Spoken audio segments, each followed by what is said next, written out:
Hi friends, welcome to our channel Jeeva thoughts. ഇന്നൊരു അടിപൊളി വെളുത്തുള്ളി പുളിക്കറിയാണ് കേട്ടോ. അതിനായിട്ട് വെളുത്തുള്ളി എടുക്കാം. ഇത് നല്ല വലിപ്പമുള്ള വെളുത്തുള്ളി ആയതുകൊണ്ട് ഇതിനെ രണ്ടായും ഒന്ന് പൊളിച്ചെടുക്കണം.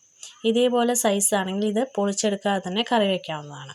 അതിനുശേഷം ഒരു 2 ടേബിൾ സ്പൂണ് നല്ലെണ്ണയാണ് ഞാനിവിടെ പാത്രത്തിലേക്ക് ഒഴിച്ചു കൊടുക്കുന്നത്.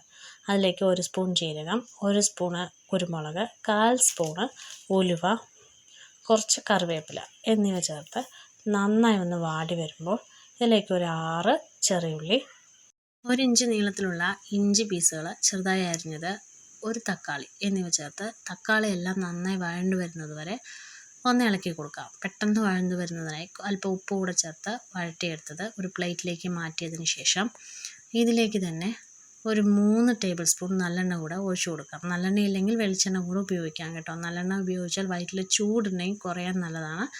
അതുകൊണ്ടാണ് നല്ലെണ്ണ ഉപയോഗിക്കുന്നത്. നല്ലൊരു ഫ്ലേവർ കിട്ടാനും നല്ലതാണ്. അതിനുശേഷം അതിലേക്ക് 1 സ്പൂൺ കടുക്, 1/4 സ്പൂണ് ഉലുവ, ഒരു ചെറിയ പീസ് ഇഞ്ചി നീളത്തിൽ അരിഞ്ഞത്, കുറച്ച് കറിവേപ്പില കൂടെ ചേർത്ത് കറിവേപ്പിലയും ഇഞ്ചിയും എല്ലാം ഒന്ന് മൊരിഞ്ഞ് വരുമ്പോൾ അതിലേക്ക് ഒരു 10 ചെറിയുള്ളി രണ്ടായി കീറിയത്, നേരത്തെ മുറിച്ച് വെച്ചിരിക്കുന്ന വെളുത്തുള്ളി ഇട്ട് കൊടുക്കാം. വെളുത്തുള്ളി ഒരു 20 എണ്ണം എടുത്തിട്ടുണ്ട് കേട്ടോ. അതാണ് നമ്മൾ രണ്ടായി കീറിയിരിക്കുന്നത്. അതുകൂടി ഇതിലേക്ക് ചേർത്ത് കൊടുക്കാം. പെട്ടെന്ന് വഴണ്ടു വരുന്നതിനായി അല്പം ഉപ്പ് കൂടെ ചേർത്ത് നന്നായി വഴറ്റിയെടുക്കാം. ഒരു ബ്രൗൺ നിറമാകുന്നത് വരെ വഴറ്റിയെടുക്കണം. അതിനുശേഷം മാത്രം അതിലേക്ക് പൊടികൾ ചേർത്ത് കൊടുക്കാം. 1/2 സ്പൂണ് ചില്ലി പൗഡർ ചേർത്ത് കൊടുക്കുന്നുണ്ട്, 1 സ്പൂൺ മല്ലിപ്പൊടി ചേർത്ത് കൊടുക്കുന്നുണ്ട്, കുറച്ച് മഞ്ഞൾപ്പൊടി. ഇത്രയും ചേർത്ത് കൊടുത്തതിന് ശേഷം എല്ലാം കൂടെ നന്നായി ഒന്ന് പൊടികളുടെ പച്ചമണം മാറുന്നത് വരെ മാത്രം ഇളക്കി യോജിപ്പിക്കുക. അതിനുശേഷം നേരത്തെ തക്കാളി വഴറ്റി വെച്ചതിൻ്റെ അരപ്പ് കൂടെ ചേർത്ത് നന്നായി ഇളക്കി യോജിപ്പിക്കാം. പച്ചമണം മാറിയതിനു ശേഷം ഒരു വലിയ ചെറുനാരങ്ങ വലുപ്പത്തിൽ പുളി കുതിർത്തതിലെ പുളിവെള്ളം കൂടെ ഇതിലേക്ക് ഒഴിച്ചു കൊടുക്കാം.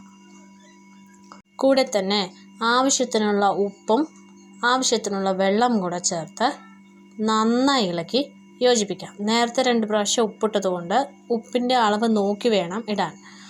വെള്ളം എത്രത്തോളം വേണം എന്ന്, നിങ്ങൾ എത്ര ഗ്രേവി വേണോ അതിൻ്റെ ഇരട്ടി വെള്ളം ഒഴിച്ചു കൊടുക്കുക. എന്നിട്ട് നന്നായി തിളപ്പിച്ച് ഇതുപോലെ എണ്ണ കുറുകി വരുന്നത് വരയ്ക്കും കാത്തിരിക്കുക. എണ്ണയെല്ലാം കുറുകി വരുമ്പോൾ തന്നെ ഉള്ളിലുള്ള വെളുത്തുള്ളിയെല്ലാം നന്നായി വെന്ത് വന്നെന്നും നമുക്ക് മനസ്സിലാക്കാനായിട്ട് പറ്റും. ഈ ഒരു അളവിൽ നിങ്ങൾ ഓഫാക്കുകയാണെങ്കിൽ ആറിയതിന് ശേഷം നോക്കൂ, ആറിയതിന് ശേഷം ഇത് നല്ലപോലെ ഒരുവിധം കട്ടിയായിട്ട് തന്നെ നമുക്ക് കിട്ടും. ചോറിന് ഇതുണ്ടെങ്കിൽ വേറെ ഒരു കറിയും നമുക്ക് ആവശ്യമില്ല. അത്ര ടേസ്റ്റിയാണിത്. 3 ദിവസം വെച്ചാലും യാതൊരു കേടും ഈ കറിക്ക് വരില്ല. വയറ്റിലെ ഗ്യാസ് സംബന്ധമായ പ്രശ്നങ്ങൾക്കും ഈ കറി വളരെ നല്ലതാണ്. വീഡിയോ ഇഷ്ടമായാൽ ലൈക്ക് ചെയ്യുക, ഷെയർ ചെയ്യുക, സബ്സ്ക്രൈബ് ചെയ്യുക.